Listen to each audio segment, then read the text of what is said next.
Andhra Pradesh deputy CM పర్యావరణ, అటవీ, science and technology, Panchayati Raj శాఖ మార్చులు మరియు జనసేన అధ్యక్షులు కొణిదెల పవన్ కళ్యాణ్ పుట్టినరోజు సందర్భంగా ఏలేశ్వరం మండలం సిరిపురం గ్రామంలో నియోజకవర్గ జనసేన అధ్యక్షులు వరుపుల తంబైబాబు ఆదేశాల మేరకు సిరిపురం గ్రామ జనసేన పార్టీ సీనియర్ నాయకులు దొడ్డి శ్రీనివాస్ ఏర్పాటు చేసిన రక్తదాన శిబిరం కార్యక్రమంలో జనసేన, బీజేపీ, తెలుగుదేశం కూటమి నాయకులు పాల్గొనడం జరిగింది. ఈ సందర్భంగా దొడ్డి శ్రీనివాస్ మాట్లాడుతూ సిరిపురం గ్రామంలోనే కాకుండా నియోజకవర్గంలో ప్రతి పేదవాడికి అత్యవసర సమయాల్లో రక్తం అందే విధంగా కార్యక్రమం చేపట్టినట్టు ఆయన తెలిపారు.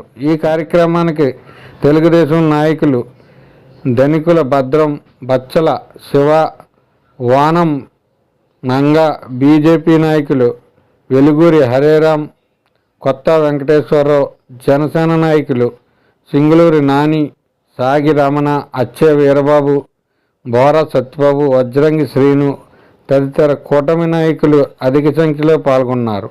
ఈ కార్యక్రమానికి సుమారు 25 మంది రక్తదాన శిబిరంలో పాల్గొన్నట్లు శ్రీనివాస్ తెలిపారు.